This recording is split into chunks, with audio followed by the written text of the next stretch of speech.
What you're about to hear isn't the sanitized version found in textbooks or post-war documentaries. According to operational records and first-hand field reports, some of the most lethal moments faced by American snipers in Southeast Asia didn't begin with gunfire. They began with nothing. No birds. No insects. No wind moving the canopy. Just silence. Total. Absolute. Unnatural. Military after-action reports describe it in precise, unemotional language. Area became acoustically dead. Ambient jungle noise ceased. But for the men inside that environment, trained observers whose survival depended on reading every detail, this silence was not a neutral condition. It was a warning. A signal that something had changed in the ecosystem, and that change almost always meant an enemy presence, unseen and already positioned. Pay close attention now. Because this is the side of jungle warfare few are willing to discuss. Not the firefights. Not the kill counts. But the psychological compression that occurred in those seconds when the jungle itself seemed to stop breathing. For American snipers operating deep in hostile territory, the jungle was never quiet by default. Dense rainforests are loud by nature, insects chirping, birds calling, branches snapping under unseen animals. That constant noise created a baseline, a living background that men subconsciously relied on. When it vanished, it was as if the environment itself had flinched. Veterans would later explain that the silence felt wrong. Not peaceful. Not calm. But predatory. As if the jungle was holding its breath. In reconnaissance missions, snipers often moved in two-man teams, advancing slowly, deliberately. Every step was calculated.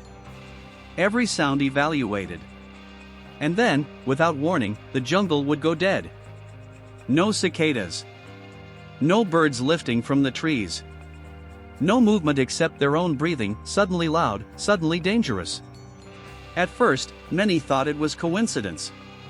A natural lull. But patterns emerged. The silence came before ambushes. Before sudden explosions. Before the snap of a rifle shot from a direction no one had detected.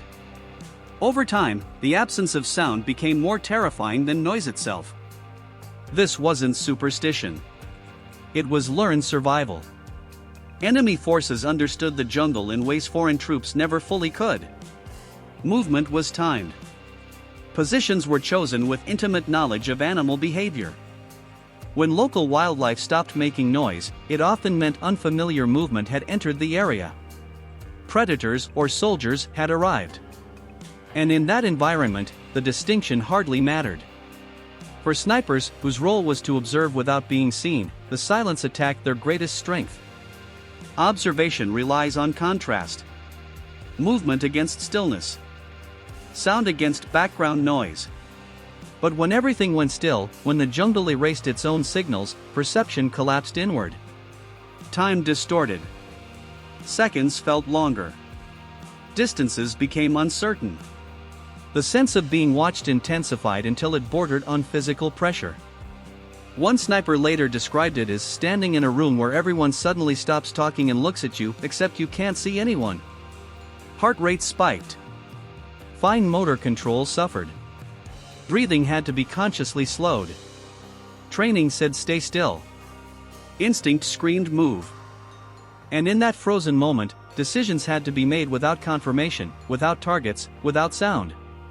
Silent. Sudden. Fatal. This was not fear in the cinematic sense. It was something colder. More invasive. A creeping awareness that the environment itself was hostile, that the rules of perception no longer applied. The jungle wasn't just terrain. It was an active participant. As missions continued, snipers began to treat silence as a contact report. An invisible enemy. Some would halt immediately. Others would slowly backtrack. A few would prepare for impact, knowing from experience that when the jungle went quiet, violence usually followed. And yet, there were moments when nothing happened. No shots. No explosions. Just prolonged silence stretching for minutes. Those moments were often worse. Because the mind filled the void. Every shadow became a threat. Every leaf looked like movement. The psychological toll accumulated silently, just like the jungle itself. By the end of long deployments, many snipers admitted that open firefights were easier to endure than these soundless intervals. Gunfire was loud, chaotic, but understandable. Silence offered no information, only dread. And this was just the beginning. Because as the war dragged on, the silence evolved. It became more deliberate, more calculated, more weaponized.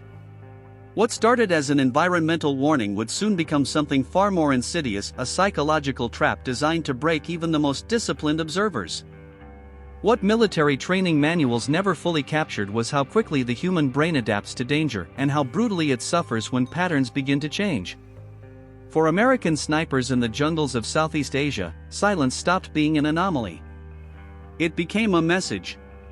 One that required immediate interpretation, even when no visible threat existed. After repeated encounters, many teams began documenting the phenomenon informally. Patrol logs mention unnatural quiet with increasing frequency. Not as background description, but as a tactical indicator. Silence meant slow down. Silence meant freeze. Silence meant you were already late. Pay close attention here. Because this is where the jungle stopped being passive terrain and became an active adversary. Enemy units understood the environment with generational familiarity. They moved beneath triple canopy cover, through root systems and shallow tunnels invisible to aerial reconnaissance. They advanced without disturbing foliage, without breaking branches, without triggering the alarm system of birds and insects. When they entered an area, life withdrew. The jungle didn't warn American snipers of danger, it confirmed it. This realization rewired how missions were conducted. Teams began halting reconnaissance advances the moment ambient sound dropped below a certain threshold. Some snipers described it as crossing an invisible line. On one side, the jungle breathed. On the other, it watched. In those moments, men would stop communicating verbally. Hand signals only. Breathing slowed to near stillness. Sweat pooled under camouflage paint. Muscles cramped from forced immobility. The silence stretched, not seconds, but minutes, sometimes longer. That waiting was the true torture. Veteran accounts describe how the mind began to fracture under prolonged silence. Without sound cues, distance lost meaning. A threat could be 5 meters away or 50.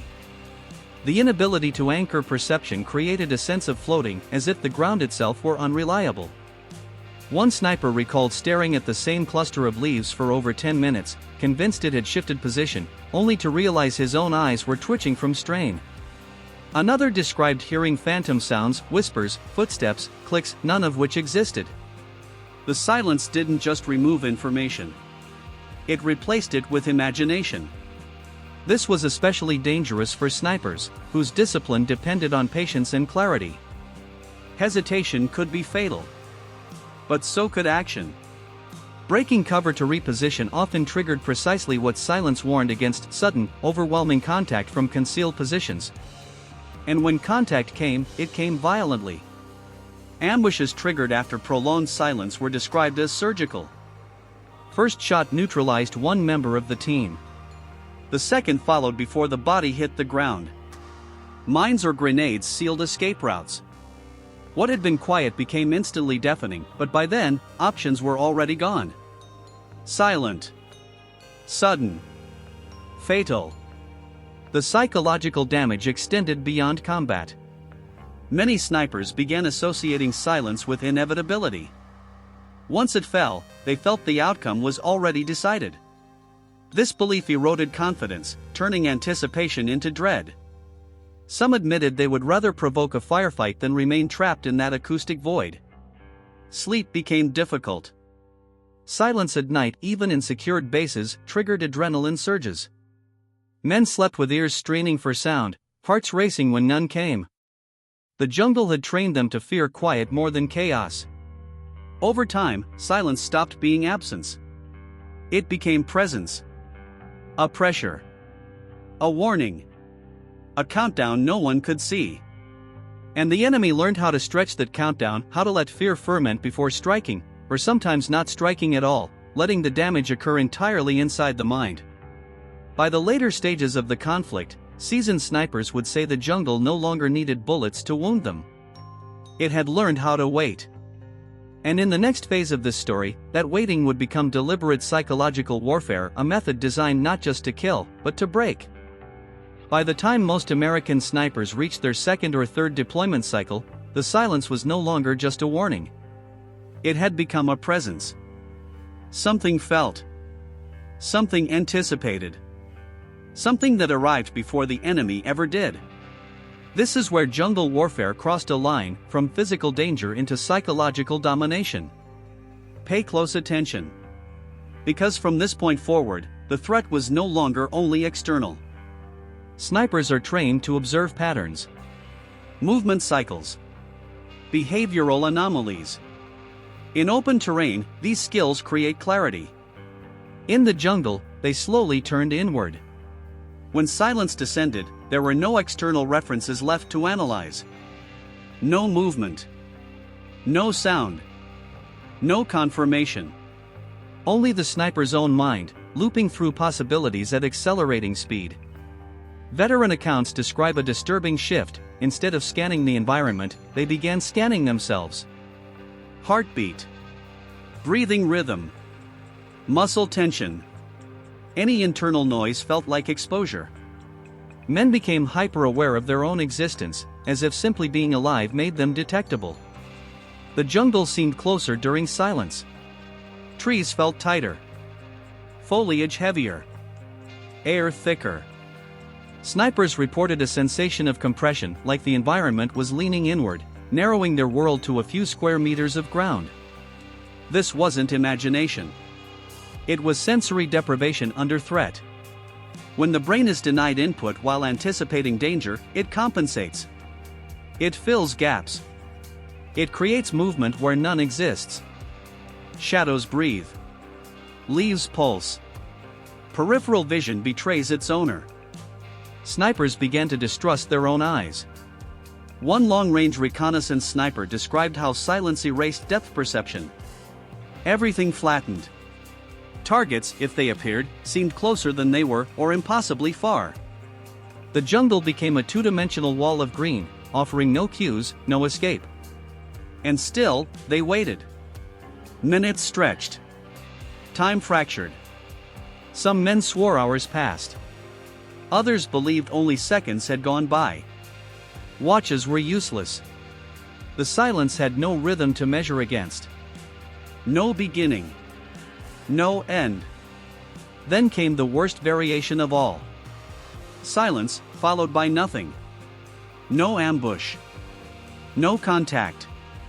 Just a slow return of sound. One bird call. Then another.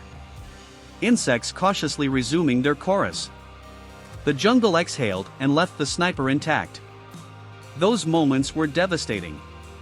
Because survival offered no relief. Only confusion. The mind couldn't resolve the experience. Was the threat real? Was the fear justified? Had death simply chosen not to arrive yet?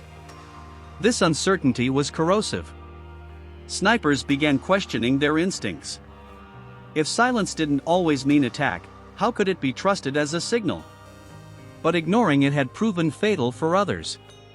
The result was a constant state of doubt, a mental stalemate where every decision felt wrong. Silent. Ambiguous. Exhausting. Over time, this ambiguity wore down even the most disciplined soldiers. Some became overly cautious, freezing too often, slowing missions to a crawl.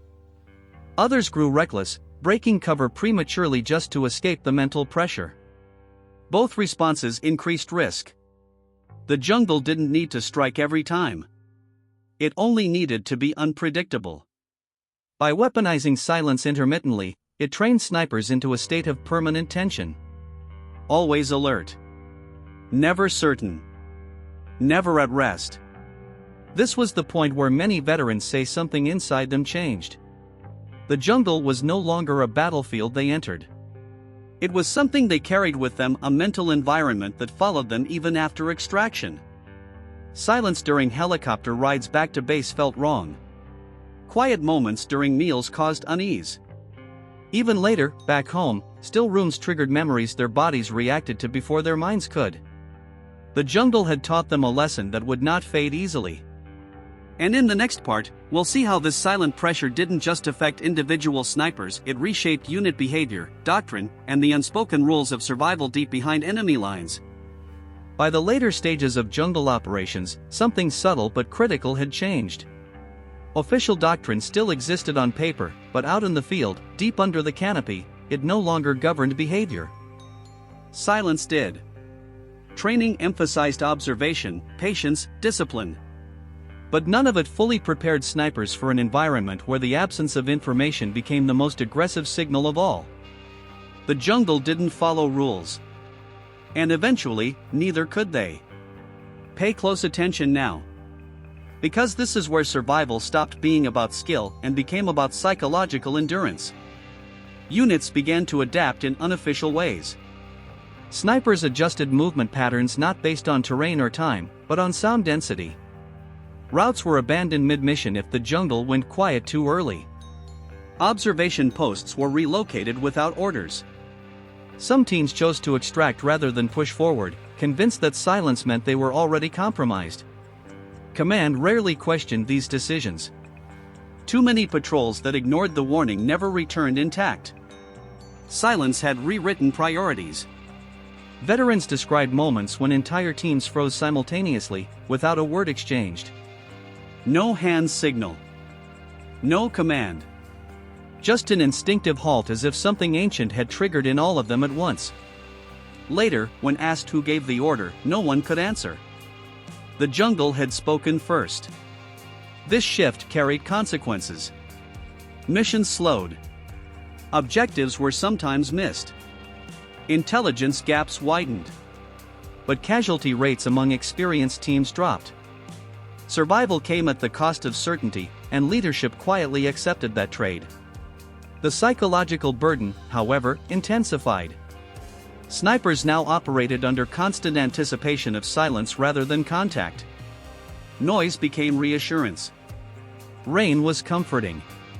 Wind was welcome.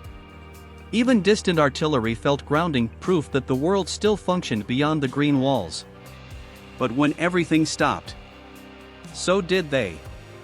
Extended exposure to this environment fractured time perception even further. Some men reported losing entire segments of memory during silent intervals. Not panic. Not blackout. Just absence. The mind disconnecting to protect itself. Others experienced delayed reactions. Ambushes triggered seconds after silence broke, catching teams mid-movement, the most vulnerable state possible. The jungle punished those who relaxed too soon. Silent. Patient. Unforgiving.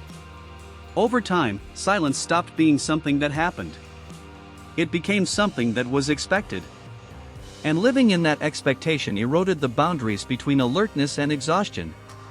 Snipers returned from missions physically intact but mentally depleted. Their bodies obeyed commands, but their minds lagged behind, dulled by weeks of unresolved tension. The jungle had trained them to live in a permanent pre-impact moment, always bracing, never releasing. This carried into rest periods. Even in fortified positions, silence at night caused men to sit upright, rifles in hand, convinced an attack was imminent. Others deliberately created noise, tapping equipment, whispering, just to break the quiet. Silence was no longer neutral. It was hostile territory. By now, the jungle didn't need to ambush every patrol. It had achieved something more efficient. It had altered behavior. It dictated movement, tempo, and emotion. It forced seasoned professionals into decisions driven as much by fear as by training.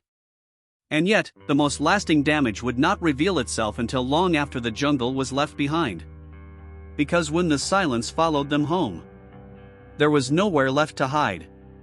That final echo, and what it did to the men who survived, is where this story ends.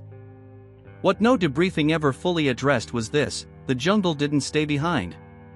For many American snipers, extraction marked the end of missions, but not the end of silence. When they left Southeast Asia, boarded aircraft, and returned to bases or homes thousands of miles away, the soundscape changed completely. Cars, voices, radios, civilian life. Yet something inside them remained tuned to the absence of sound. Pay close attention here.